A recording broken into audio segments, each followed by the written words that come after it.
fog coiled like a serpent through Gilded Square, muffling the chime of midnight from St. Botolph's. In the amber glow of number 14, Sir Reginald Blount slumped across his mahogany desk, a silver letter opener buried to the hilt beneath his left shoulder blade. Blood pooled, thick and glossy, over diplomatic seals. The French windows stood ajar. Frost glittered on the sill. No footprints marred the virgin snow of the terrace. Only one object lay askew, crimson carnation, crushed beneath the corpse's gloved hand. Somewhere in the house, a clock struck the quarter, and Hercule Poirot, arriving with Captain Hastings, murmured, "Mon Dieu, the perfect locked room." Chapter 1. The Carnation at Midnight. The fog that night was not merely weather. It was a living thing, thick as wet wool, tasting of coal smoke and river rot. It pressed against the gas lamps of Gilded Square until their halos bled into sickly amber bruises. Somewhere beneath the muffled clop of a lone hansom cab, the clock of St. Botolph without Aldgate tolled 12 slow strokes, each one a funeral knell for the old year sliding into the new. Hercule Poirot stepped from the taxi with the precision of a watchmaker placing a ruby pivot.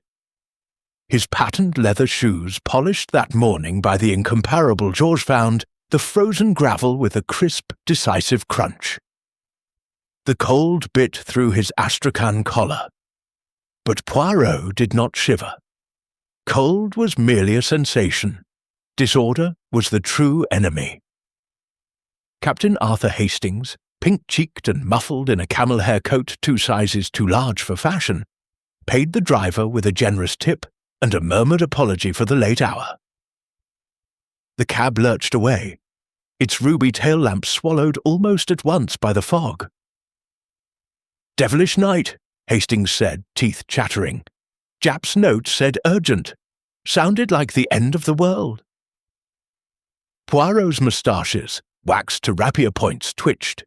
When Inspector Japp says urgent, mon ami, it is rarely the end of the world, merely the end of someone in it. They stood before number 14, a Georgian townhouse of impeccable proportion, its Portland stone facade glowing like moonlit bone. Every window blazed electric light, extravagant at this hour, yet the house felt hollow, as though it had exhaled its soul and waited, lungs empty, for the return of breath. The door opened before they knocked. Inspector Japp filled the frame, bowler hat clutched in one fist, the other hand worrying the ends of his walrus moustache. "About time, Mr. Poirot. Thought you'd gone to ground in that blessed flat of yours. Even the hermit crab must emerge when the tide of crime rises," Poirot replied. He stepped inside. The entrance hall smelled of beeswax, hothouse lilies, and something metallic beneath blood, unmistakable to a man who had knelt beside too many bodies bezidaïs in too many elegant rooms. A grandfather clock ticked with ponderous dignity. Its pendulum flashed like a guillotine blade. Japp closed the door. The click of the latch sounded final. "Sir Reginald Blount," he said without preamble. "Ambassador to San Marco. Found 40 minutes ago by the butler. Stabbed through the heart with his own letter opener. No sign of forced entry. French windows open, snow on the terrace untouched. Staff dismissed at 10. Household claims no one in or out." Hastings whistled. "Locked room, locked study," Japp corrected. "Door bolted from the inside, key still in the lock. Windows latched until the butler broke the glass to reach the bolt." Poirot removed his gloves 1 finger at a time. "The temperature, Inspector." 22 degrees inside. Boiler stoked at 9. Outside 10 below. Snow started at 11, stopped at 11:30. Terrace is a blank page. Poirot's eyes gleamed. "Then let us read what is written in the negative spaces." They ascended the staircase. Crimson Wilton carpets swallowed their footfalls. Portraits of Blount ancestors' admirals, colonial governors, one cardinal starred down with the incurious gaze of the long dead. At the landing, a marble bust of Disraeli wore a silk scarf someone had draped in jest. The scarf's fringe trembled in the draught from the broken window below. The study door stood ajar. A constable guarded it, helmet tucked beneath his arm, face the colour of porridge. "Easy, lad," Japp muttered. "It's only a corpse." The young man swallowed. "Beg pardon, sir. It's the flower, sir." Poirot entered first. The room was a gentleman's sanctum preserved in amber. Walnut panelling, shelves of calf-bound books, a globe the size of a hogshead, its brass meridian glinting. A fire had burned low. Embers pulsed like a dying heart. The scent here was bergamot, cigar smoke, and the sweet ferrous reek of slaughter. Sir Reginald Blount lay sprawled across his desk, as though he had fallen asleep mid-sentence. His evening dress-white tie, diamond studs remained immaculate, save for the silver letter opener protruding from beneath his left shoulder blade. The blade had entered at a downward angle, driven with surgical force. Blood had sheeted across diplomatic correspondence, blotting wax seals the colour of arterial crimson. One gloved hand still clutched a crimson carnation. Its petals were crushed, as though the dying man had tried to strangle the flower itself. Poirot circled the desk, hands clasped behind his back. He noted, Hastings knelt. "Regimental crest the Lancers, my old lot." Poirot's eyebrow arched. "You recognize the engraving? Initials inside RB from LG Ypres, 1916, but I lost my own links years ago." Japp grunted. "We'll check the staff. Someone's a souvenir hunter." A rustle at the door. Lady Lavinia Blount entered, wrapped in sable despite the overheated room. Her face was a porcelain mask, violet shadows beneath her eyes the colour of winter seas. A diamond brooch, shaped like a dagger, glittered at her throat. "Inspector," she said, voice brittle as spun sugar, "must we endure this spectacle?" Poirot bowed. "Madam, the dead do not choose their stage. Permit me." He lifted the carnation with tweezers. The stem had been snapped cleanly scissors, not fingers. A trace of crimson lipstick stained one petal. "San Marco's national flower," Lady Lavinia murmured. "Reginald wore one every evening." "Superstition." "Superstition," Poirot echoed. "Or signal." Dr. Felix Carstairs followed, medical bag in hand. Steel spectacles flashed as he knelt beside the body. "Death instantaneous. The blade severed the aorta. Time 11 precisely. My watch synchronized with the embassy clock." Poirot noted the doctor's trembling fingers' nicotine stains. A faint tremor. "Morphine?" Miss Verity Shaw, Sir Reginald's secretary, hovered at the threshold. Blonde curls escaped her chignon. Ink stained the cuffs of her dove-grey dress. She clutched a leather-bound ledger as though it were a hymnal. "He was decoding a telegram," she whispered, "from the Foreign Office, marked Lioness. I left him at 10:15. Poirot's gaze flicked to the safe combination dial spun to 0. Open, inside, empty velvet trays where briefing folders should lie. "Curieux," he murmured. "A diplomat dies, his secrets vanish, and a flower bleeds upon his heart." He stooped to the cufflink. Beneath the magnifying lens, a microscopic scratch on the goldfresh. Japp barked orders.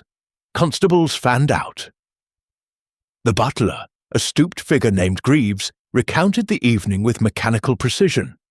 Poirot listened, head cocked like a blackbird. Then he crossed to the French windows. The terrace beyond was a blank expanse of snow, undisturbed save for the butler's frantic footprints. Yet Poirot knelt beneath the sill, a single droplet of blood, frozen into a ruby bead. "Impossible," Japp muttered. "No tracks." Poirot smiled. "Precisely. The murderer walked where no footprints could remain." He turned to the room. "Observe. The chair overturned toward the door, not the windows. The blow that felled Sir Reginald came from behind, yet the stab from the front.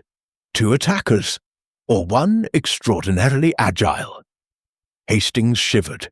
"The carnation someone's signature." "Or confession," Poirot said softly. Lady Lavinia swayed. Dr. Carstairs caught her elbow. She flinched from his touch. Verity Shaw's ledger slipped from her fingers. Pages scattered, revealing a pressed flower between the leaves. Another carnation. Older, its petals brown with age.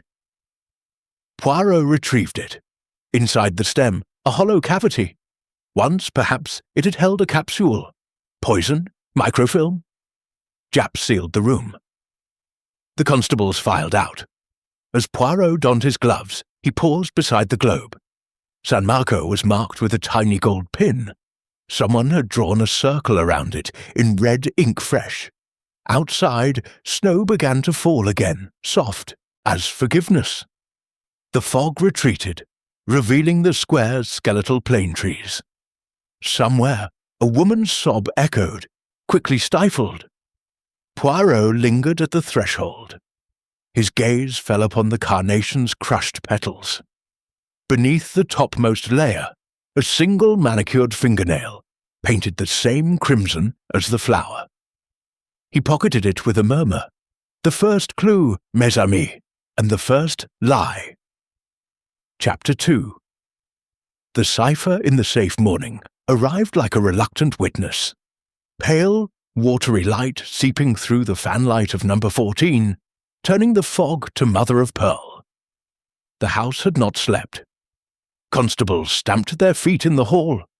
A kettle hissed in the distant kitchen. Somewhere, a woman wept in measured aristocratic sobs. Hercule Poirot descended the staircase with the solemnity of a priest entering the confessional. His green silk dressing gown, imported from Cairo, monogrammed in crimson swirled about his ankles. Captain Hastings followed, hair still tousled, eyes red from a night spent poring over regimental lists in search of the phantom LG. Inspector Japp awaited them in the breakfast room, a mahogany cavern smelling of kippers, toast, and the acrid bite of official worry. A silver salver bore a single object, the decoded telegram, now photographed and transcribed in Japp's laborious copperplate. Poirot poured chocolate from a Sèvres pot, inhaling the steam like incense. "Proceed, Inspector. Enlighten the little grey cells." Japp cleared his throat. "Telegram received at 9:47 p.m. yesterday. San Marco Legation Cipher Blount's personal key. Decoded at the Yard an hour ago." He slid the sheet across the damask cloth. "Lioness betrays pride. Grey returns. 11:15. Hastings frowned. Code names: Lioness, San Marco's royalist faction. Pride, their treasury. But Grey..." Poirot's moustache quivered. "The cufflink. LG Ypres, 1916. Lieutenant Grey, perhaps?" Japp nodded. "Blount served with the 9th Lancers, attached to intelligence. War Office confirms a Lieutenant Lionel Grey missing. Presumed killed, October 16th. Saved Blount's patrol under heavy fire. Recommended for the Victoria Cross. Body never recovered." The door opened. Lady Lavinia Blount entered, wrapped in black velvet, a jet brooch at her throat shaped like a mourning locket. Her eyes were dry now, but the skin around them looked bruised. "Reginald kept a revolver in the desk," she said without greeting. "Colt 32, pearl handle. It's gone." Dr. Felix Carstairs followed, medical bag clutched like a talisman. His spectacles flashed as he poured coffee with unsteady hands. "Sir Reginald suffered nightmare stenches, mud, a man screaming his name. He spoke of Grey often. Guilt, I prescribed bromide." Miss Verity Shaw slipped in last, ledger under her arm, a fresh carnation pinned to her lapel crimson against dove grey. Her fingers trembled as she opened the book. Embassy accounts, £3,000, untraceable. Someone forged Sir Reginald's signature 3 withdrawals, December alone. Poirot sipped his chocolate. The revolver, madame. When did you last see it? Lady Lavinia's gaze flickered. Yesterday noon. Reginald cleaned it himself. Said San Marco's unrest made him nervous. Japp produced a wax envelope. Found this in the safe empty. Velvet indentation matches a small pistol. Poirot examined the safe. A Chubb, combination lock, dial spun to 0. Scratches around the rim fresh, made by a metal tool. He knelt, magnifying glass in hand. A single strand of blonde hair caught in the hinge. "Miss Shaw," he murmured, "you opened the safe last night?" Verity flushed. "At 10:15. Sir Reginald requested the telegram. I locked it again." Poirot twirled the strand between tweezers. Yet the dial was at 0 when the butler arrived. Someone reopened it after death. Hastings leaned over the desk. "The decoded telegram, was it in the safe?" Japp shook his head. "Found beneath the blotter, weighted by the onyx paper knife. Blount's handwriting decoding in progress. He never finished." Poirot requested the original cipher. It arrived in a manila folder, stamped top secret. The text K7 M9P2, Lioness betrays pride. Grey returns, 11:15. Beneath, Blount's pencil notes. Lioness, Stoss Duchessa M. Pride, should arms shipment. Grey, Poirot's eyes gleamed. The Duchessa de Montebianco San Marco's royalist leader. Rumoured Tobe selling weapons to the revolutionaries. Sir Reginald was brokering peace or profit. Lady Lavinia's lips thinned.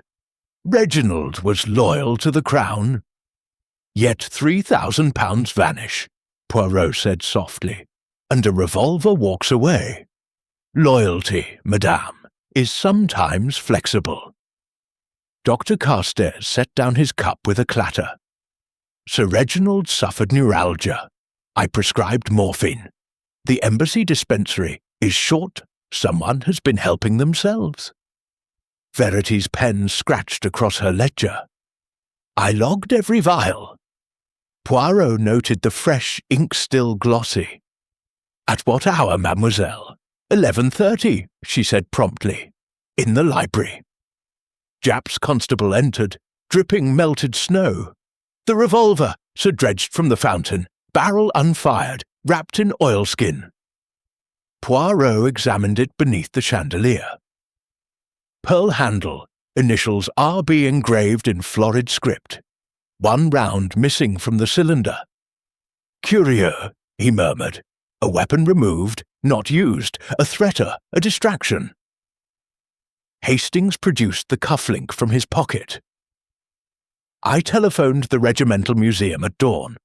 Only 2 pairs issued with that engraving, Blount's and mine. Mine was stolen in 22 Monte Carlo during the peace conference. Poirot turned the link beneath the light. The scratch he had noted last night resolved into a tiny symbol. A lion rampant, San Marco's crest. Someone wishes us to connect war and diplomacy, said. But which war? Lady Lavinia rose abruptly. I must lie down. The smelling salts. Dr. Carstairs followed her out. Verity lingered, arranging papers with nervous precision. Poirot watched her. Mademoiselle, the carnation you wear, where did you obtain it? The conservatory, she said. Sir Reginald grew them. A gift from the Duchessa. Poirot requested a tour. The conservatory lay at the rear, a glass cathedral of orchids and citrus trees. In one corner, a trellis heavy with carnations, crimson as arterial blood. A pair of secateurs lay on the bench, blades flecked with green sapant something darker. Poirot scraped the residue onto a slide. We shall analyze this, Inspector. Meanwhile, he knelt. Beneath the bench, a small puddle, already drying. Not water, whiskey. and in it a single gold thread matching the cufflink's clasp. Japp whistled. Someone was here after the murder. Poirot's gaze swept the glass roof. Snow had melted in one patch, forming a perfect circle. Above it, the ventilation pane stood ajar. Access, he said, from the roof, but why? They returned to the study. Poirot requested Blount's Worcester steel trunk beneath the desk locked. The key hung on a ribbon around the corpse's neck, unnoticed until now. Inside, medals, a Webley revolver, unfired, and a folded trench map. Ypres, 1916. A red X marked a collapsed dugout. Beside it, in Blount's hand, Gray's stand. Hastings paled. I was there, October 9th, shelling all night. Gray ordered us out, said he'd hold the parapet. We never saw him again. Poirot traced the X. Yet here he returns in a telegram, a cufflink, a carnation. Verity entered breathless. The fountain, there's something else. Japp's men had dredged again. This time, a woman's kid glove, monogrammed LB soaked through. Inside the fingers, traces of lipstick, crimson, Lady Lavinia's glove. Poirot held it to the light. The terrace footprint small, healed. Yet the snow was virgin. How does a woman walk on water? He crossed to the French windows. The frost on the sill had melted in a perfect arc.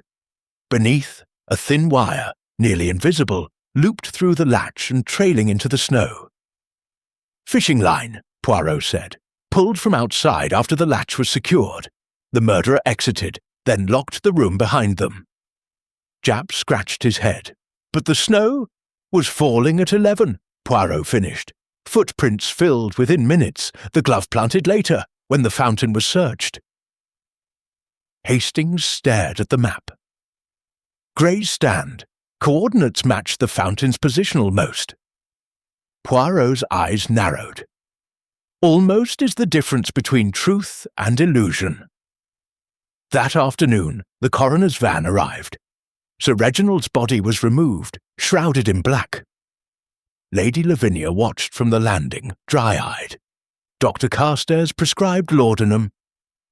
Verity typed, correspondence with mechanical clicks. Poirot lingered in the study. He opened the Globe San Marco spun beneath his fingers. A tiny compartment clicked open. Inside, a photograph. A young officer, blonde, smiling. On the back, to RB from LG Eternal Gratitude. Ypres, 1916. The face was Verity Shaw's minus 20 years, and the weight of grief. Poirot pocketed the photograph. The plot thickens, mes amis, like a good bechamel. Poirot turned it over. On the reverse, a smear of crimson lipstick. Chapter 3. Shadows in the summer-house twilight.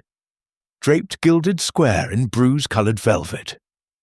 The gas lamps flickered to life one by one, each a small defiant star against the encroaching dark. Inside number 14, the house had settled into the uneasy hush that follows a death clock's ticking louder, floorboards creaking with guilt, every shadow seeming to lean forward to listen. Hercule Poirot stood alone in the conservatory, the air heavy with the breath of orchids and the ghost of spilled whiskey.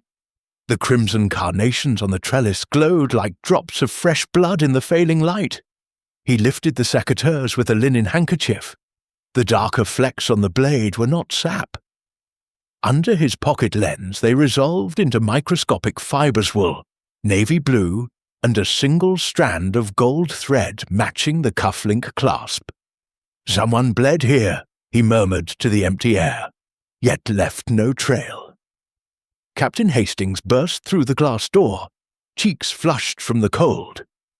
Japp's found footprints, Poirot. From the terrace to the summer-house, then nothing. Vanished like a music hall trick. Poirot replaced the secateurs exactly as he had found them. Show me, mon ami.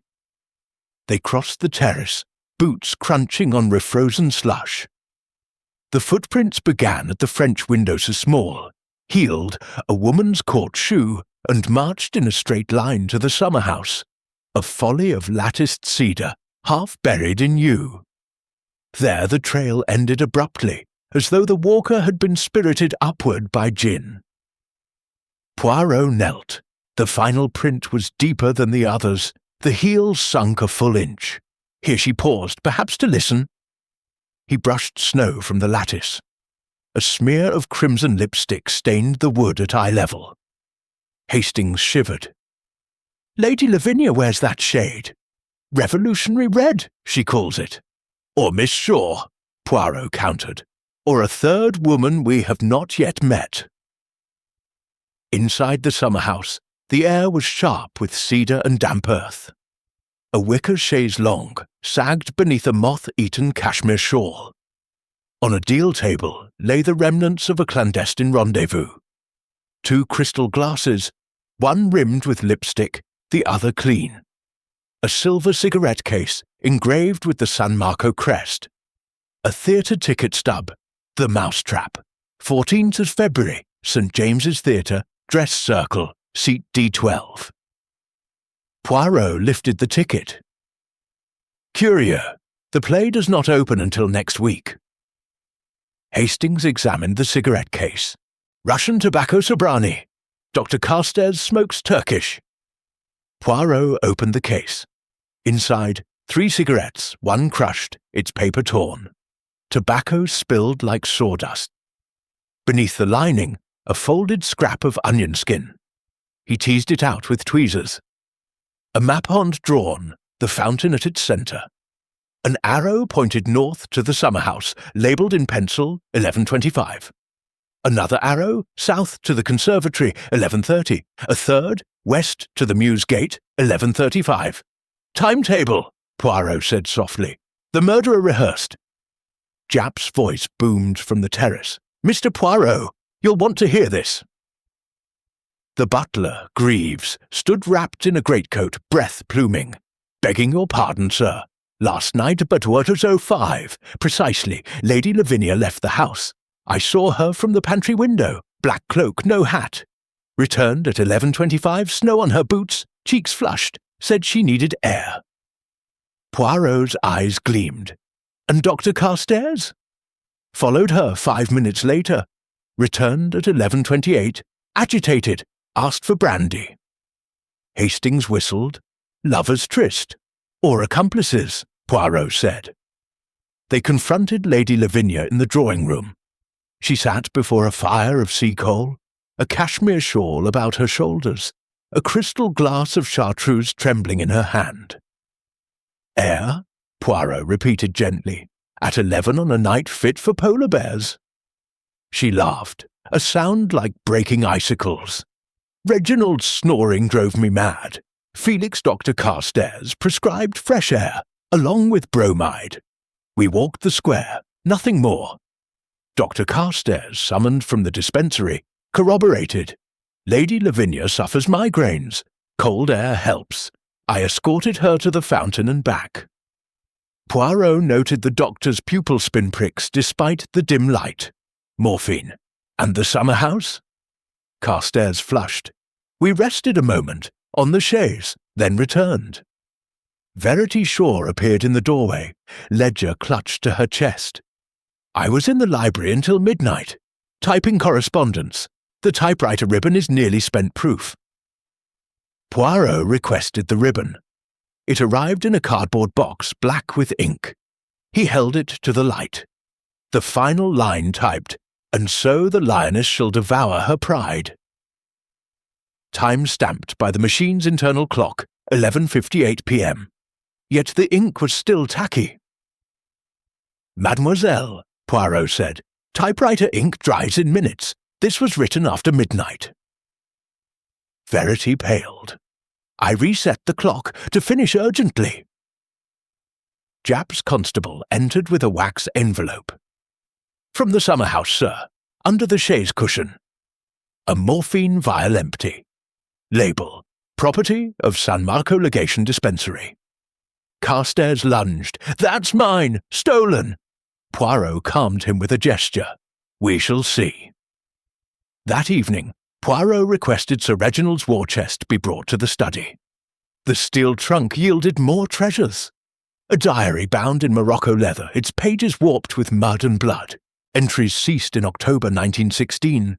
The final page, 9 Octa. Gray ordered us out. Shell burst. Dugout collapsed. I crawled through the wire. He stayed. Said he'd hold the line. God forgive me. Hastings read over Poirot's shoulder.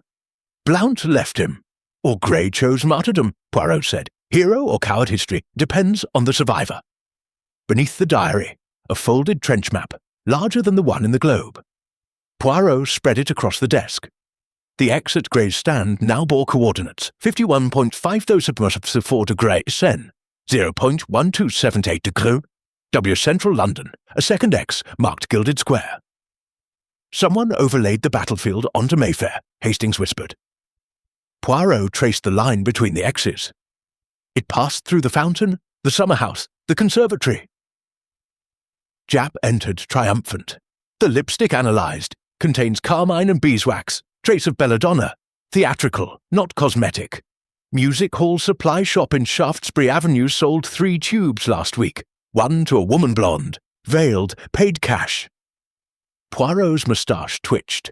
Verity, sure. Description matches, but she has an alibi, remember. Alibis, Poirot said, are like pie crusts made to be broken. Night fell. The house lights blazed, yet darkness pooled in the corners. Hastings retired to the guest room, only to wake at 2 a.m. with a start. His dressing room door stood ajar. Inside, chaos. Drawers ransacked, his regimental tie slashed, the mate to the gold cufflink gone. He summoned Poirot. The little detective examined the lock, no forced entry. A window latch, however, showed scratches. Entered from the square, Poirot said, while we slept. Dawn brought the post. A single envelope, no stamp, hand-delivered. Inside, a carnation pressed flat and a card. The lioness hunts at dusk. Grey watches. Poirot sniffed the flower. Beneath the scent of hothouse, chloroform. Japp's men searched the square. Beneath the war memorial, a brass button, 9th Lancers, smeared with lipstick. Beside it, a heel print Lady Lavinia's size, but the tread worn smooth, as though from stage shoes. Poirot gathered the household in the library. Books towered to the ceiling gibbon. Burke, a locked glass case of San Marco first editions. Last night, he began, someone entered Captain Hastings's room. Why? Verity spoke first. To plant evidence, the cufflink. Yet it was stolen, Poirot countered. Why steal what incriminates? Lady Lavinia lit a cigarette with a diamond-studded lighter. To remove it, the captain is innocent. Dr. Carstairs paced. This is madness. Reginald died of a single stab wound. No ghosts, no Grey. Poirot opened the trench map. Yet Grey's coordinates align with this house. Someone believes justice delayed is justice denied. He produced the summer-house map. 11:25 summer house, 11:30 conservatory, 11:35 Bermudas, a perfect triangle. Hastings frowned. The mews gate leads to the alley. Cab could wait. Poirot nodded. Escape route. But why rehearse? Japp's constable burst in. The theatre tickets are tryst, purchased by a woman using the name Mrs. Lionel Grey. Paid with a 5 Charles note serial number, matches the embassy forgery. Verity fainted, striking her head on the fender. Dr. Carstairs knelt, but Poirot was faster. He caught her wrist pulse racing. Beneath her sleeve, a fresh bruise, finger-shaped. Someone gripped her hard, he murmured, recently. Lady Lavinia's cigarette trembled. Felix, did you? Carstairs backed away. I swear, Poirot silenced them. We approached the heart of the maze, but first he crossed to the library clock. Its hands read 11:17, frozen like the study grandfather. He opened the glass face. Behind the mechanism, a tiny brass key. It fit the glass case of San Marco books. Inside the first volume, a hollowed compartment. Within, A photograph Sir Reginald, young, arm around a blonde officer. On the back, to my brother-in-arms, LG. The officer's face was Verity Shaw's minus curls, plus a moustache waxed to match Poirot's own. Hastings gasped. Lieutenant Grey. Poirot shook his head. No, Grey's sister, Vera Greystone, the lioness. Chapter 4. The Scream in the Square. The scream tore through the square like a bayonet through silk raw, female, ending in a choked gasp. Glass from the shattered library window rained onto the parquet in glittering needles. The carnation-wrapped brick lay amid the shards, the lock of blonde hair still damp with blood. Hercule Poirot moved with the precision of a surgeon. He knelt, gloved fingers lifting the brick by its string. The carnation's petals were fresh, dewed with hothouse moisture. The stem had been wired to the brick with florist's copper. The hairpin strands, roots intact, was Verity Shaw's shade, but coarser, sun-bleached at the tips. Mon Dieu, he murmured, a warning or a trophy? Captain Hastings was already at the window, leaning over the sill. There by the memorial! A figure lay crumpled beneath the bronze soldier's plinth. Verity Shaw, dove-grey coat rucked up, one shoe missing. Blood darkened the snow around her temple. Inspector Japp vaulted the sill with surprising agility for a man of his girth. Constable! Ambulance! Poirot followed more circumspectly, testing the snow with each step. The square's virgin crust had been disturbed in a single frantic arc. From the library window to the memorial, 20 yards. Yet no footprints led to the window. Impossible, Japp growled. She was thrown. Or carried, Poirot said, by someone who walked where snow could not record. Dr. Felix Carstairs stumbled out behind them, medical bag clattering. Let me through! He knelt beside Verity, fingers probing her skull. Concussion, laceration superficial, she'll live. Verity's eyes fluttered. A man greatcoat, cavalry buttons. Her voice dissolved into a sob. Lady Lavinia appeared at the broken window. Sable wrap clutched to her throat. Who would dare? Poirot silenced her with a glance. He examined the memorial. The bronze soldier's boot had gouged a crescent in the snow. Beneath it, a handkerchief monogrammed VS soaked in blood not her own. Japp's men fanned out with lanterns. No greatcoat, no man. Only a single brass button. 9th Lancers, half buried beside the plinth. Its shank was bent, as though torn free in a struggle. Poirot pocketed it. The ghost of Lieutenant Grey grows bold. They carried Verity inside on a shutter. The drawing-room became an impromptu infirmary. Dr. Carstairs administered sal volatile. Lady Lavinia poured brandy with a shaking hand. Poirot waited until Verity's colour returned. Mademoiselle, the man in the greatcoat, what did he say? She clutched the handkerchief. Nothing. He grabbed me from behind here. She touched the library door. I was fetching Sir Reginald's diary. He whispered, Tell Poirot the lioness bleeds. Then darkness. Poirot's eyes narrowed. The diary, where is it? Verity pointed to the desk. The Morocco volume lay open, pages rifled. The final entry night. October 1916 was torn out, leaving only a jagged stub. Japp cursed. Evidence tampered with. Poirot examined the tear.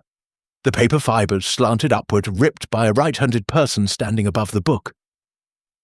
Verity was left-handed. Someone anticipated our interest, he said. Lady Lavinia sank onto a chaise. This is madness. Reginald dead. Verity attacked, next it will be me. Dr. Carstairs adjusted his spectacles. I've increased the morphine dosage for her ladyship's nerves. The dispensary is nearly empty. Poirot's gaze flicked to the doctor's trembling hands. Yet you prescribed bromide last night. Morphine today. A flexible pharmacopoeia. Carstairs flushed. Needs must. Constables sealed the square. Neighbours peered from behind lace curtains. A newsboy shouted extras about the Mayfair murder. Poirot requested the household assemble in the dining room. The table was set for a funeral breakfast that never happened. Sèvres porcelain, crystal, a silver epergne heavy with hothouse grapes. Poirot took the carver's chair. "We progress," he began. Fact 1. Sir Reginald stabbed at 11:17. Fact 2. Revolver removed, unfired. Fact 3. Telegram warns of Gray's return. Fact 4. Verity attacked, diary mutilated. Fact 5. A greatcoat stalks the night. He laid the brass button on the damask cloth. This button torn from the coat. The thread is green silk, regimental colour, yet the 9th Lancers wear black. Hastings leaned forward. Officers sometimes retailer greatcoats. My own has green thread sent to the cleaners last week. Poirot nodded. Returned when? Yesterday morning, before the murder. Lady, Lavinia lit a cigarette. Reginald had a cavalry greatcoat hung in the cloakroom. Naval officers ape the army. It amused him. Japp's constable entered. The cloakroom, Sir Greatcoat's gone. Hanger empty. Poirot produced the summer house map. 11:25 summer house. There, perhaps the coat was donned. 11:30 conservatory. Carnations clipped. 11:35 Maviw's. Escape. Verity, propped on cushions, whispered, "I saw the coat last night, in the library, hanging on the hat stand." Poirot's moustache twitched. "Yet you typed until midnight?" She flushed. "I may have dozed." Dr. Carstairs offered a vial. "Laudanum, for shock." Poirot intercepted it. "Later, perhaps." He sniffed morphine, diluted. Lady Lavinia crushed her cigarette. "Enough games, I confess an affair with Felix. Reginald discovered us last week, threatened divorce, ruin, but I did not kill him." Carstairs nodded. "She wanted the embassy fortune. I wanted her. We argued in the summer house, 11:05 to 11:25, then returned separately." Verity produced a letter from her pocket creased, ink blurred. "Sir Reginald wrote this yesterday. Planned to elope with me to San Marco. Leave Lavinia penniless." The handwriting matched Blount's diary. Poirot examined the seal broken, wax the colour of dried blood. 3 motives, he said. Jealousy, greed, passion, yet only one blade. Hastings recalled his war service. Lieutenant Grayriel named Lionel Greystone. Decorated posthumously. Sister Vera inherited nothing. Blount claimed the credit for Gray's plan that saved the battalion. She swore vengeance in the regimental chapel. Poirot produced the photograph from the San Marco book. Vera Greystone Verity Shaw, the lioness. Verity lunged for the door. Japp restrained her. "I forged the telegram," she spat. "Wanted him ruined, exposed, not dead." Poirot believed her. Then who benefits from chaos?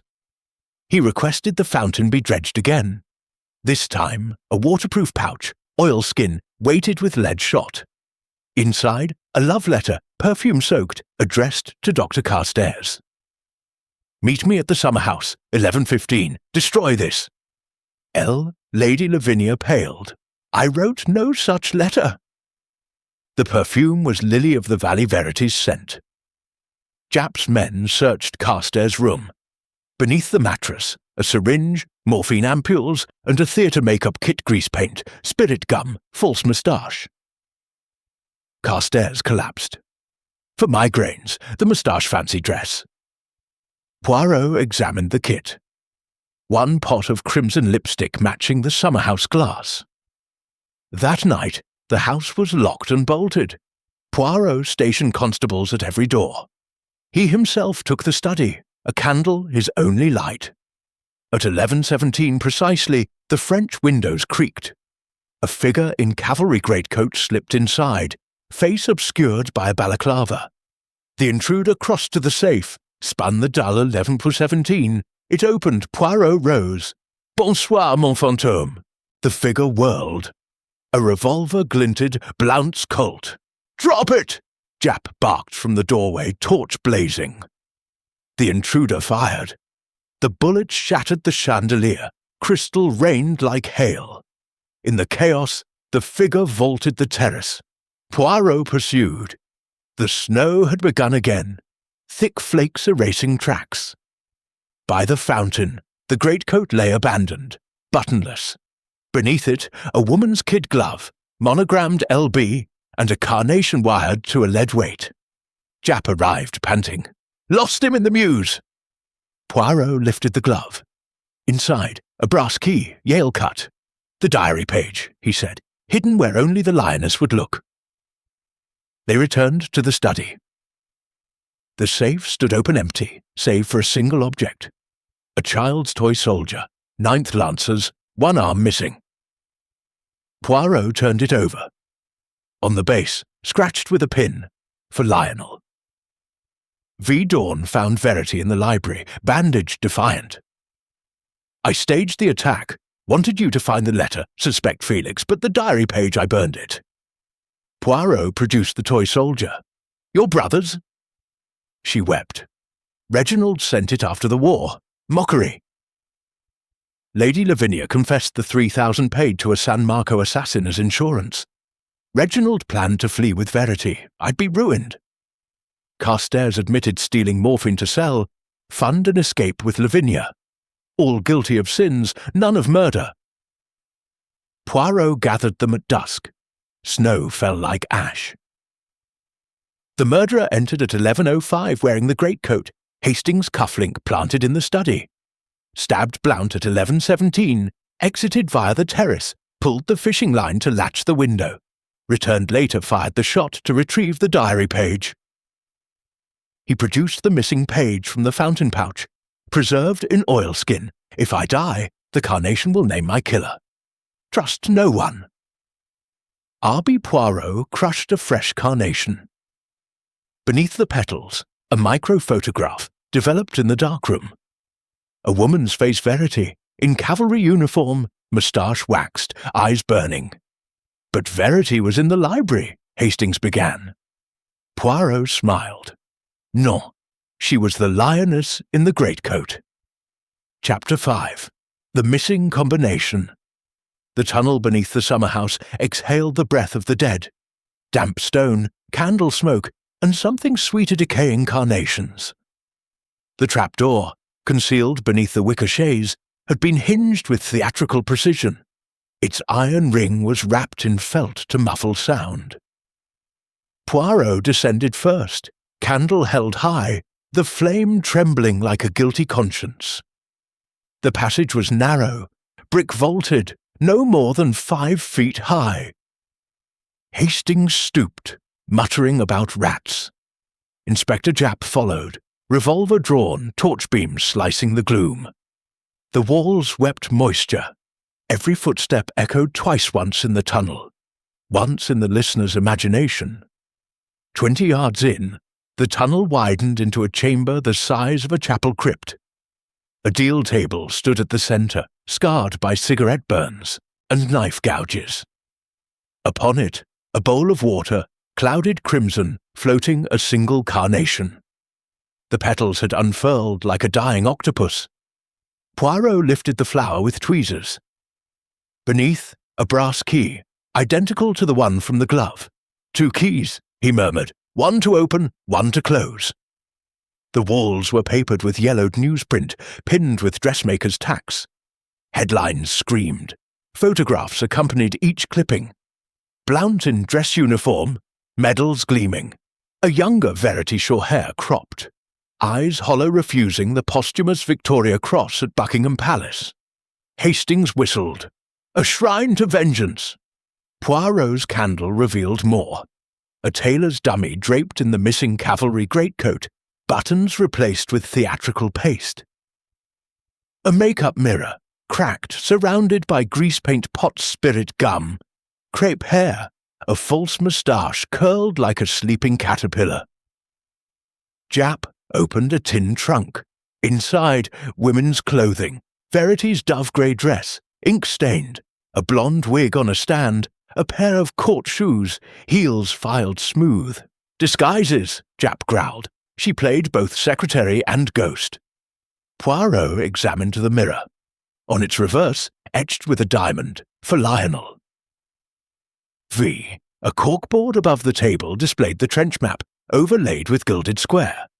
Red string connected the exits. Dugout to fountain, summer house to conservatory, mews gate to the tunnel mouth. Times penciled in Verity's hand. 11:05, 11:17, 11:25, 11:30, 11:35. Rehearsal, Poirot said. But rehearsal for what? Murder already accomplished. He lifted the carnation bowl. Beneath, a wax cylinder, Edison type, wrapped in oilskin. Japp's eyes widened. A recording? They returned to the house. The gramophone in the music room rosewood, his master's voice accepted the cylinder with a soft click. Poirot wound the crank. A woman's voice, distorted by static, filled the room. Reginald Blount, you left my brother to die, took his glory, his name. Tonight the lioness claims her pride. At 11:17, the hour he saved you, you will know his pain. The voice was Verity's yet deeper, theatrical, as though spoken through a megaphone. Lady Lavinia, summoned from her room, paled. That's impossible. She was typing in the library. Dr. Carstairs adjusted his spectacles. Stage trick, echo chamber, the tunnel amplifies. Poirot stopped the cylinder. Yet the safe combination was changed after death. To 11:17, only 4 knew the original Sir Reginald's wedding date, 14th of June, 1919. He gathered them in the study. Lady Lavinia Carstairs Verity, bandaged defiant, Hastings Japp. The safe stood open, dial at 0. Madame, Poirot addressed Lavinia, your wedding date changed how? She hesitated. Reginald altered it last month. Said the old one was compromised, San Marco spies. Yet the new combination was of 13 hour of death, a message. Verity laughed bitterly. I changed. It, after I stabbed him, wanted you to find the diary page. Poirot produced the page from the fountain pouch, preserved. Gray is not who he seems. If I die, trust Poirot. He turned to Carstairs. You supplied morphine to silence nightmares. How much? The doctor stammered. 10 grains nightly. The dispensary. Short 20 grains, Japp finished. Enough to kill. Carstairs lunged for the door. Japp restrained him. Poirot opened the war chest. Beneath the medals, a second diary, smaller, locked. The brass key from the carnation bowl fit perfectly. Entries in Lionel Gray's hand. Recovered from a field hospital, 1918. Blount abandoned me. Took credit for my plan. I lived burned, blind in one eye. He rose. I rotted. Sister Vera will have justice. The final entry, coordinates matching the tunnel. Hastings paled. Gray survived? Poirot shook his head. No, Vera forged this. The handwriting matches her ledger. Verity wept. I wanted him to suffer, not die. Poirot requested the trench map from the globe. Beneath the X at Ypres, a penciled note in Blount's hand. Gray ordered us out. Said he'd hold the line. I obeyed. Heroism, Poirot said softly. Not betrayal. Lady Lavinia confessed the 3,000 paid to a San Marco contact to frame Verity. Insurance, Carstairs admitted, selling morphine to fund an escape with Lavinia. Japp cuffed them both. Conspiracy, theft, assault. Verity remained free motive, but no murder. Poirot gathered the clues on the desk. Cufflink, carnation, brass button, Yale key, wax cylinder, toy soldier. The murderer entered at 11:05, wearing the greatcoat, Hastings's cufflink planted. Stabbed Blount at 11:17, exited via the terrace, pulled the fishing line. Returned later, fired the shot to retrieve the diary page. Changed the combination to taunt us. He turned to Verity. You staged the attack, forged the telegram, built the tunnel shrine. But the stab wound downward, from behind, then twisted. A woman's strength, but a soldier's precision. Verity lunged for the letter opener still bloodied on the evidence table. Japp intercepted. "I didn't kill him," she screamed. "I wanted him alive, ruined." Poirot's eyes gleamed. Then who did? He requested the fountain pouch again. Inside, beneath the diary page, a child's slate, chalked with a single word, Maman. Lady Lavinia gasped. "Reginald's bastards and Marco. A boy, sent to school in England. Name, Lionel." The room spun. Poirot produced the microphotograph from the carnation. Not Verity in uniform. A boy 12 years old, dressed as Lieutenant Grey for a school play. The face is Lionel Blount, Jr. Hastings frowned. The air. Sent by his mother, the Duchessa di Montebiancotto, reclaim his father's secrets. The telegram. Lioness betrays pride. The Duchessa sold arms to both sides. Blount discovered. Planned to expose her. Japp whistled. The boy killed his own father? Poirot shook his head. No, the boy was the messenger. The killer someone who knew the tunnel, the combination, the carnation code. He turned to the safe.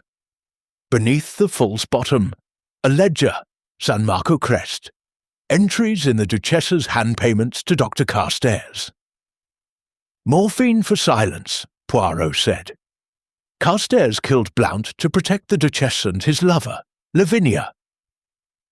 Carstairs laughed hysterically. The boy brought the letter opener gift from his mother. I used it, staged the locked room. Verity's shrine gave me the idea. Verity screamed. You used my brother's memory. Poirot silenced her. The fishing line, the greatcoat, the shot in the dark hall Carstairs. The boy fled through the tunnel, leaving the slate. Japp cuffed Carstairs. Murder, conspiracy, treason. Lady Lavinia collapsed. I knew nothing, Poirot believed her. You paid for silence, not a death. Verity was led away, sobbing. The tunnel shrine was sealed. Outside, snow began to fall again, covering the square, the tunnel, the blood. Chapter 6. The Torn Page.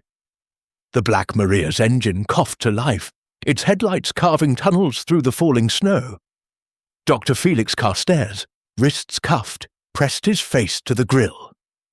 His final words to Poirot. The boy escaped. He has the real diary page, and the revolver. Hung in the air like frost. Hercule Poirot stood on the curb, overcoat collar turned up, watching the van disappear around the corner of Gilded Square. The snowflakes were large now, lazy, settling on his moustache like tiny white lies. Captain Hastings shivered beside him. A 12-year-old boy with Blount's colt? Good Lord, Poirot, what have we unleashed? Poirot's eyes were fixed on the war memorial. The bronze soldier's bayonet glinted, catching the lamplight.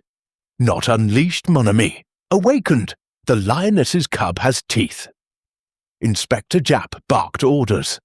Constables fanned out, lanterns swinging. Search every alley, every coal hole. The lad can't have gone far. But Poirot was already moving back across the terrace, through the French windows, into the study. The room felt colder now. The fire long dead. The safe gaped like an empty mouth. He knelt, candle in hand, examining the carpet. The blood pool had dried to a black lake. Beneath the desk, a single chalk marker child's arrow pointing to the wainscot. Curieux, he murmured. The panel was oak, carved with acanthus leaves. Poirot pressed the centre rosette. A click. The panel swung inward, revealing a narrow shaft laundry chute, disused. A scrap of paper fluttered at the bottom. Hastings retrieved it with tongs. A child's scrawl. Maman says you lie. Papa's words will burn you. El Poirot pocketed it. The boy was here after the murder, listening. They followed the chute to the basement. The laundry room smelled of starch and mildew. egg, hamper stood open. Inside, a school captain, crest faded, and a bloodied handkerchief monogrammed LB Junior Jap arrived breathless. Mews gate forced, footprint small, running, led to the underground station. Poirot shook his head. No, a diversion. The boy knows the tunnels. They returned to the summer house. The trapdoor yawned. Poirot descended again, this time with a bullseye lantern. The shrine chamber had been ransacked. Clippings torn, makeup mirror smashed, the carnation bowl overturned. On the table, a fresh chalk drawing a lioness, crudely rendered, tears streaming from her eyes. Beneath, you took my brother, I take your son. Hastings paled. Verity.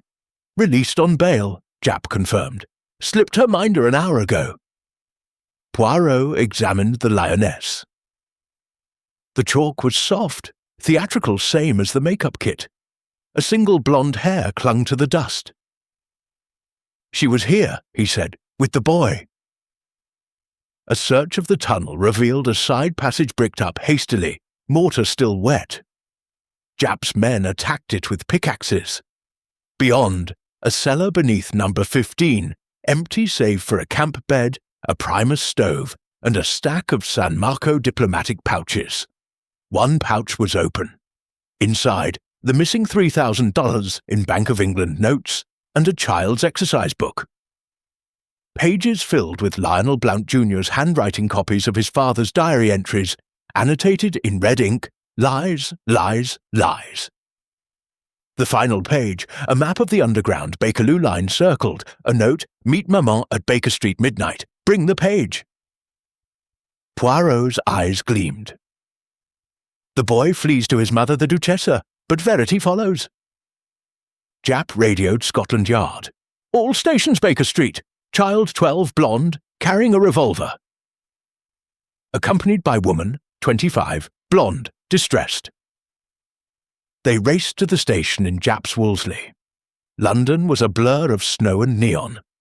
Baker Street station loomed, its Art Nouveau arches draped in icicles. The platform was deserted, save for a busker playing Keep the Home Fires Burning on a battered violin. Poirot scanned the faces. City clerks, a nurse, a priest nun their quarry. A train rumbled in. Doors hissed open, their carriage 3. Lionel Blount Jr., cap pulled low, clutching a satchel. Beside him, Verity Shaw, veil lifted, eyes wild. Jap moved to intercept. Poirot held him back. Wait! The page! The boy opened the satchel. Inside, Blount's diary, the torn page restored with scotch tape. He read aloud, voice cracking. Gray is not who he seems. He is my son-born, 1913, San Marco, the Duchessa's child. I abandoned him as I abandoned his uncle. If I die, the carnation will name my killer, the lioness who bore my shame. Verity snatched the page. Lies! Reginald abandoned Lionel, me brother, at Ypres. This boy is his bastard, not his heir. The train doors began to close. Poirot stepped forward. Mademoiselle, the boy is innocent. Give me the page. Verity's hand went to her coat pocket, the bulge of the Colt. Lionel Jr. grabbed her wrist. No! Maman said, a shot. The violinist's bow screeched to silence. Verity staggered, blood blooming on her shoulder. The revolver clattered to the platform. Jap tackled her. Constables swarmed. Poirot knelt beside the boy. Your mother, the Duchesse Achet, sent you. Lionel nodded, tears freezing on his lashes. To fetch Papa's papers. He was going to expose her.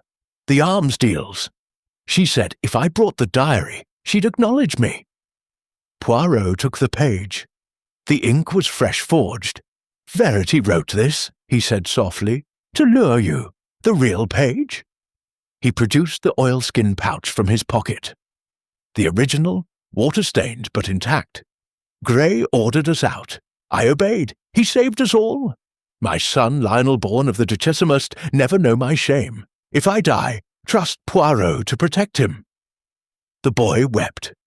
Verity, bleeding, laughed through pain. I forged the telegram, the diary, the shrine. Wanted Blount ruined. Carstairs killed him, used my plan. I followed the boy to stop him revealing the truth. Japp cuffed her. Attempted murder, forgery, conspiracy. Poirot turned to Lionel. Your father loved you. In his way. The carnation was his promising to protect you. The train departed, empty. Snow filled the platform like a shroud. Back at Gilded Square, dawn painted the sky the colour of watered blood. Lady Lavinia, under guard, signed papers relinquishing the embassy fortune to Lionel Jr. Dr. Carstairs in the cells, confessed fully. The Duchessa paid me to silence Blount. I used Verity's fishing line, her greatcoat, her carnation, staged the locked room. The boy was to deliver the diary to Baker Street. I'd intercept, destroy it. Verity followed, shot her to silence her. Poirot reconstructed the night. The boy, hidden in the chute, witnessed all. Verity, released earlier, built the shrine to frame Carstairs, then followed the boy to destroy the evidence. Poirot gathered the household one last time. The study fire crackled. The little grey cells, he said, demanded order, the carnation symbol of San Marco, but also of a father's love. The torn page restored, revealed truth, the boy innocent, yet pivotal. He turned to Lionel Jr. You will go to your mother, but with protection. The truth will free you. The Duchessa, arrested at Dover, confessed the arms deals, say, Lionel inherited the title, Sir Lionel Blount, ambassador-in-waiting. Verity, in hospital, faced trial. Carstairs, the gallows. Thank you, Monsieur Poirot. The lioness sleeps. El Snow covered it, gentle as forgiveness. Chapter 7. The Shot in the Dark. The white carnation lay on the doorstep like a surrender flag. Snowflakes settled on its petals, each one a tiny crystal shroud. Hercule Poirot lifted it with the reverence due a relic, the note beneath. Thank you, Monsieur Poirot. The lioness sleeps. L was written in violet ink and chipotled paper watermarked with the San Marco crest. Captain Hastings stamped warmth into his feet. The boy's safe, then. Case closed. Poirot's eyes narrowed. Non, mon ami. A white carnation is mourning, or warning, and the lioness. He glanced back at number 14. She dreams. Inside, the house had the hollow ring of a tomb after the corpse is removed. Constables catalogued evidence. A maid wept into her apron. The grandfather clock, finely repaired, struck 7 with mournful dignity. Inspector Japp met them in the hall, face grim beneath the bowler. Carstairs has lawyered up, claims the Duchessa forced his hand. Verity's stable refuses to speak without the boy present, and the revolver, still missing, Poirot finished, with Lionel Jr. They ascended to the study. The room had been stripped, desk bare, carpet rolled, bloodstains scrubbed to ghosts. Yet the air remained heavy, as though the walls remembered violence. Poirot crossed to the French windows. The fishing line was gone, but the latch showed fresh scratches metal on metal. He knelt, magnifying glass in hand. A single fibre clung to the brass. Navy wool, flecked with gold. From the greatcoat, he murmured, but the coat is in evidence. Hastings frowned. A second coat, or the first, returned. Japp produced a wax envelope. Found this in the summer-house tunnel behind the bricked wall. Fell out when we broke through. A morphine vial, half full, label scratched off. Beside it, a brass cartridge case, .32 caliber. Poirot sniffed the vial. Diluted, enough to sedate, not kill. He examined the cartridge beneath the lens. Faint striations fired from Blount's Colt. The shot in the dark, Hastings recalled, when the chandelier exploded. Poirot nodded, but the revolver was dredged from the fountain and fired. Japp scratched his head. 2 guns? Or 1, Poirot said, fired twice, once to kill, once to distract. They reconstructed the night. Yet the fountain revolver had one round missing, fired after dredging. Poirot's moustache twitched. The boy! He fired the second shot. They returned to the basement tunnel. The bricked wall had been demolished, rubble piled like a cairn. Behind it, a second chamber, smaller, fitted as a darkroom. Trays of developer, red safe light, a clothesline strung with photographs. Poirot lifted one with tongs. Sir Reginald Blount, alive, in the study taken from the terrace. Timestamp 11:16. Another Blount slumped, letter opener buried. 11:17. A third, the safe open dial at 11:17. 11:19. The boy documented the murder, Hastings whispered. Poirot examined the camera a Kodak vest pocket, child-sized. On the bellows, a smudge of crimson lipstick. Verity's shade, he said, but the hand that held it small. Japp's constable entered. Sir, the revolver, found in the conservatory, wrapped in the greatcoat, one round, fired. Recently. Poirot unwrapped the bundle. The Colt gleamed, pearl handle intact. The barrel smelled of fresh gun oil. He opened the cylinder. 5 rounds, 1 empty chamber. The fountain gun was a decoy, he said. This is the murder weapon. But the stab wound was the cause of death. Poirot requested the coroner's report. Delivered by messenger, still warm from the typewriter. Cause of death, exsanguination from aortic severance. Secondary, gunshot wound, left temple, post-mortem. Powder burns absent. Hastings gasped. Blount was shot after death? Poirot nodded. To stage the locked room, the bullet in the ceiling distraction, the real shot into the wound to confuse trajectory. He demonstrated with a pencil. Stab from behind. Then revolver pressed to the entry, fired. Bullet follows the blade path, exits the chest, lodges in the desk, removed later. Japp whistled. Diabolical. They searched the desk. Beneath the false bottom, a .32 slug, flattened, bloodied. The missing bullet, Poirot said. The boy retrieved it after the chandelier fell. A timeline emerged, but Carstairs was in custody during the chandelier shot. Poirot's eyes gleamed. The boy acted a lone second visit to protect his father's secret. They returned to the darkroom.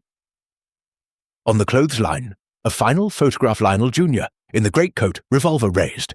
Behind him, Verity, unconscious, bound. Timestamp 2:14 a.m. The night she was attacked, Hastings said. Staged? Poirot shook his head. Real. The boy knocked her out to silence her. Beneath the safe light, a developing tray. In it, the torn diary page, dissolving. Ink bled into the solution like blood. Poirot fished it out with tongs. Fragments readable. Son Lionel protect Carnation, the rest lost. Japp radioed Baker Street. The boy, where is he? Boarding school in Surrey, came the reply. Arrived dawn. Duchess's orders. Poirot requested the school be searched. They arrived at St. Brendan's as matins ended. The headmaster, a stooped cleric, led them to the dormitory. Lionel Jr.'s bed was made with military precision. Beneath the pillow, the Colt, wrapped in a San Marco flag. The boy stood at the window, watching snow blanket the cricket pitch. Monsieur Poirot, he said without turning. I fired the shot. To save Papa's honour, Poirot sat beside him. You saw the murder. Lionel nodded. From the shoot. Dr. Carstairs, she promised Maman he'd silence Papa. I followed him, took pictures. When he left, I cleaned up. He opened a drawer. Inside, the bullet, the diary page fragments, a carnation pressed between Bible pages. I shot the ceiling so you'd think it was later, hid the gun in the fountain first, then retrieved it. Poirot examined the Bible. Marginalia in the boy's hand. Father, forgive them. You are brave, Poirot said softly, but justice is not yours to dispense. The headmaster took custody. Lionel would testify against Carstairs, the Duchessa Verity. Back in London, Poirot reconstructed the full sequence, the white carnation Lionel's farewell. In the study, Poirot gathered the remnants. Carnation, note, bullet, photographs. "The little grey cells," he said, "the order in chaos. The father's shame, the son's devotion, the doctor's greed, the sister's vengeance, all threads in the same tapestry." Japp closed his notebook.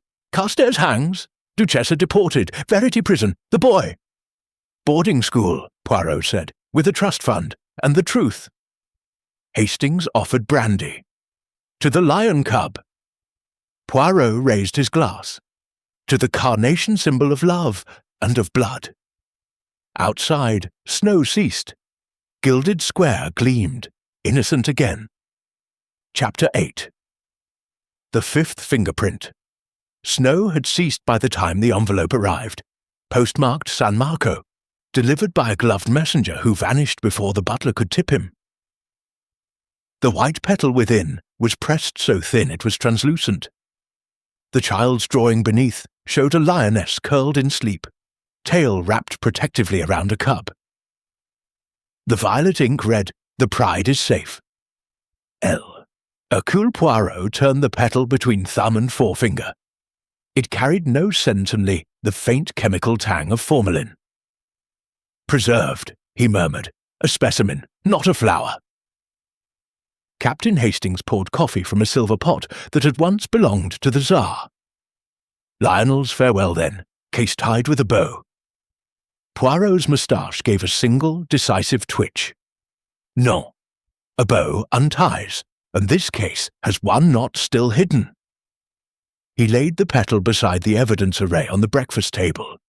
The Colt revolver, the flattened bullet, the darkroom photographs, the torn diary fragments, the white carnation note. Each object gleamed under the electric chandelier like a chess piece waiting for the final move. Inspector Japp entered, stamping slush from his boots.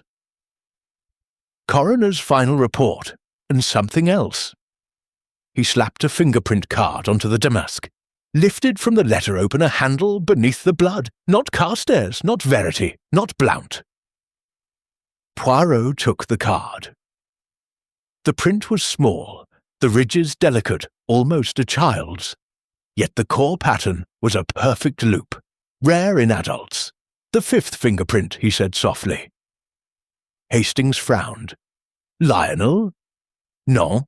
The boy's prints are on file taken at St. Brendan's. These are narrower. A woman's or an adolescent's." Japp produced a second card. From the darkroom camera, same print. Poirot's eyes gleamed like winter stars.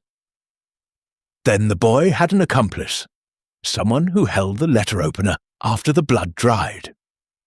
They returned to the study. The room had been restored, carpet relaid, desk polished, the French windows repaired. Yet the air remained charged, as though violence lingered in the grain of the wood. Poirot knelt by the desk. The blood pool was gone, but a faint outline remained darker where the body had lain. He traced it with a gloved finger. Beneath the blotter, a hairline crack in the mahogany. He pressed. A drawer slid open secret, spring-loaded. Inside, a single object wrapped in oilskin. A woman's glove, left hand, dove grey kid, monogrammed AH. Hastings gasped. "My glove! Stolen from my dressing room the night of the ransacking." Poirot turned it inside out. The palm was stained rust-brown dried blood. And on the middle finger, a perfect print, matching the card. "The killer wore your glove," Poirot said, "to leave the fifth print. But why?" Japp scratched his head. "To frame you? Or to protect someone," Poirot countered. "The print is deliberate pressed, not accidental." They examined the glove beneath the lens. The blood was Blount's typo-positive. But a second stain, fainter, lipstick, revolutionary red. "Lady Lavinia's shade," Hastings said. "Or Verity's," Poirot replied. "Both wore it." A constable entered with a telegram. "Duchessa arrived Dover, refuses counsel, demands Poirot." They motored to the coast through skeletal woods. The channel was iron grey, gulls wheeling like torn paper. The Duchessa di Montebianco awaited in a customs shed, veiled in black lace, a carnation white pinned to her lapel. "Monsieur Poirot," she said in accented English, "you have my son." "Safe," Poirot replied, "but your secrets are not." She lifted her veil. Her face was Verity's 20 years older, grief carved into every line. "I am Lionel's mother, and Lionel Gray's aunt. Blount seduced me in San Marco, 1912, sent me away pregnant, returned into 16 to claim his heroism. My brother died defending his lie." Poirot produced the diary fragments. Yet Blount wrote of love, protection. "Lies," she spat. "He planned to expose my arms deals to save his career. I sent Lionel to retrieve the proof. Carstairs was to silence him. And the fifth print?" She smiled thinly. "Mine. I wore the glove, held the blade after Carstairs fled, to ensure the boy's inheritance." Poirot shook his head. "Your print is on file San Marco legation, 1913. This is smaller, younger." The Duchessa's eyes flickered. "Then Verity. She hated me as much as Blount." Back in London, Verity awaited in the hospital, bandaged, defiant. "The print?" Poirot asked. She laughed. "I wore the glove to plant your cufflink, Captain. But the blade, Carstairs' work." Poirot produced the darkroom photograph Lionel in the greatcoat, revolver raised. Behind him, a shadow, a girl, no more than 14, blonde, holding the camera. Verity paled. "My niece, Eliza Greystone, Lionel's cousin. She followed him, took the pictures." Japp's men located Eliza at a convent school in Kensington. She arrived at Scotland Yard wrapped in a grey cloak, eyes ancient in a child's face. "I held the knife," she whispered, after Dr. Carstairs ran, to make sure Sir Reginald was dead, for Uncle Lionel. Poirot knelt to her level. "You pressed your print?" She nodded. "With the glove. So they'd think it was a grown-up."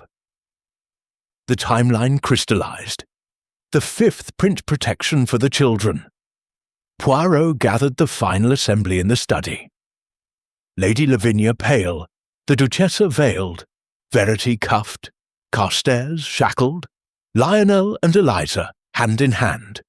The little grey cells, Poirot began, demanded order, the murder, Carstairs for greed, the locked room, fishing line, boys' photographs, the fifth print, Eliza's devotion, the white carnation, Lionel's farewell.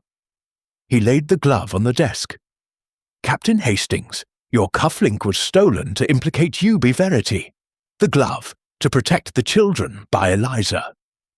Carstairs laughed. "I killed him. The rest is noise."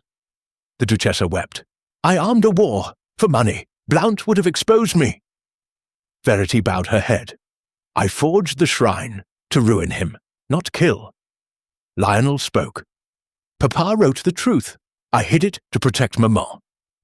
Eliza added, "I pressed the print so they'd blame a ghost." Poirot turned to Japp. "Charges, Carstairs murder, Duchessa treason, Verity conspiracy, the children witnesses." Justice rolled forward like the tide. Chapter 9. The Library Alibi. The microfilm glowed on the white wall of Poirot's Baker Street flat like a small, accusing moon. The marriage certificate dated 12th April 1912. San Marco Cathedral was signed in Blount's youthful hand, and the Duchessa's maiden name, Maria Sophia Greystone de Montebianco. A priest's flourish, a wax seal, 2 witnesses. Captain Hastings poured 2 glasses of Chateau d'Yquem. "Lionel is legitimate. The title, the fortune, his by right." Hercule Poirot did not drink. He stood before the projector, hands clasped behind his back, eyes fixed on the date. "Oui, but legitimacy is a legal truth. Murder is a moral one, and the library alibi remains a lie." He switched off the projector. The room fell into lamplight and shadow. Verity Shaw claimed she typed in the library until midnight. The ribbon proves otherwise. Ink wet at 2 a.m., the clock set back, She was not where she said. Hastings frowned. But Carstairs confessed. The children corroborated. Case closed. Poirot's moustache bristled. Confessions are like snowflakes, mon ami. Beautiful, but they melt under scrutiny. They returned to Gilded Square at dawn. The house was sealed, windows shuttered, a constable at the door. Inside, the library smelled of leather dust and the ghost of Russian tobacco. Poirot crossed to the typewriter in Underwood No. 5, ribbon nearly spent. He rolled in a fresh sheet, typed, "The lioness hunts at dusk." The keys struck with crisp authority. He held the paper to the light. Ink glossy, wet. "Observe," he said, "dries in 90 seconds. Verity's alibi, page typed at 11:58, was tacky at 2 a.m., 2 hours later. Impossible." He opened the ribbon spool. The fabric was black with use, but the final inch fresh, uninked. She changed the ribbon after typing the alibi, to hide the true time. Hastings examined the wastepaper basket. Inside, the old ribbon crumpled. He unrolled it carefully. The final impression, "And so the lioness shall devour her pride." 11:58 p.m., but the ribbon's internal clock-tiny perforations read 01:47 a.m. Poirot's eyes gleamed.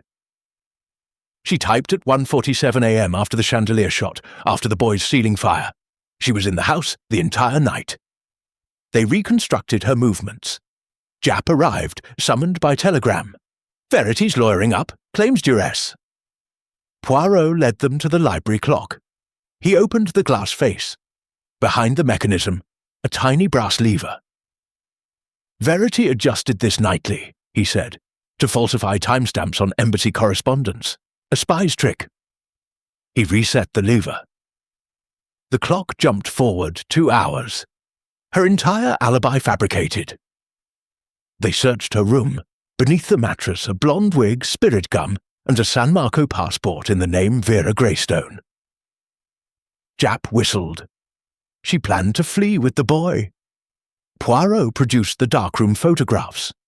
In one, Verity unconscious, Bound had a fresh bruise on her temple.